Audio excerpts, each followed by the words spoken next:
So it's called Blueprint to Practice Automation. You guys, I'm trying to see if they'll be willing to pour into the Palmer students, and they're like open to giving a club, and like they have a shit ton of money. Like those people are willing to give anything to students. And they seem very excited about getting invited to the conference. Yeah, so if I could get them out here, I'll do it.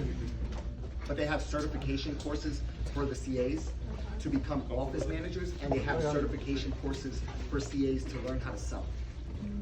So what if you didn't even need to step into that room to sell? Because a lot of you guys are gonna have poverty complexes. That's just real. Like most of you guys are not gonna be good salesmen. That's just a fact. Like, even just by looking at you, I can tell who's gonna be a good salesperson and who's not. You could just pick it up just by your body language, how you hold yourself. The fact, like you having a notebook and the way that you, like you're gonna be really good. But like you could tell, just different things.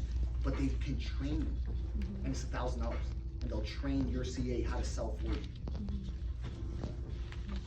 So for me, the whole thing that I was trying to base this off of, like the main thing, because in my mind, because I get so much coaching, I get so much training, it's like hard to narrow my thoughts in and like what's the most important thing. But what I've come to terms with students is, especially in this culture, because you guys train, right? Is that you really don't know what training is. Like, club is not training. It's just not. So I come from a fighting background. I did kickboxing for 17 years. So when we trained in the dark. Like that's when you hit a bag, that's when you're shadow boxing, that's when you're training yourself one-on-one. When you get in the ring and spar with somebody, that's club. But that's not training. That's giving you the tools to then go take it back and train on your own. So if you're not training on your own in the dark and putting in reps, like there's no way you're gonna be good enough when you graduate. There's just no possible way. And then going to seminars is not training, that's just learning. Like it's a learning opportunity. You take that information, then you go back and train. Like that's the main difference that I've noticed with a lot of people that come in. Like they're not training, but in their mind they think they're training. Like even Sal would tell me, I'm training. I was like, man, there's no way you're training, bro. Like, how do you not know the script? And then I asked him, how often are you training? And he was like, oh, I'm doing like, 20 to 30 minutes a day. I was like, that's not training.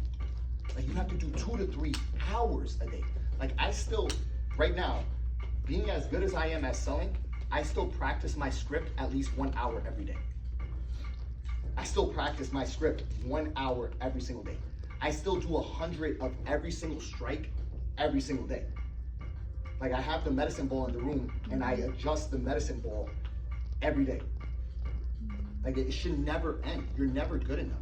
Like just think, I've only been in practice 2 years. Imagine me saying that this is the best I'm gonna be.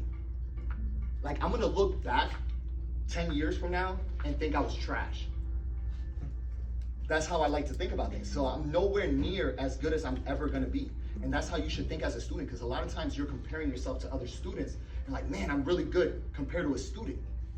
Like, would somebody pay $100 for your adjustment?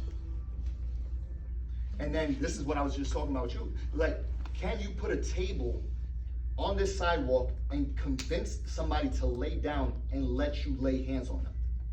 How good is your communication? And if you lay hands on them, how likely are they to leave you a 5-star review and pay you cash for the service you just provided?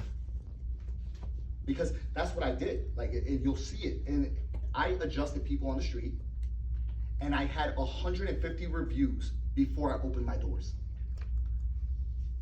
So that's the test that I would love to be able to put you guys through, is like, give you a portable table and see if you could get people to lay down on your table for free. Like, can your communication be so good that they would trust you to lay down on that table, that they would stop in their tracks because people are busy and the last thing they want to do is stop for you to talk to you, to lay down on the table. I've convinced people to get adjusted with cars driving by. Like, they probably thought I was crazy, but they got on the table and let me adjust them. So training is not just physical adjustment training, it's communication training.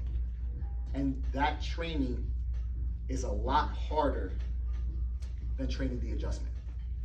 But that's where all the money is. Like, I think a lot of students,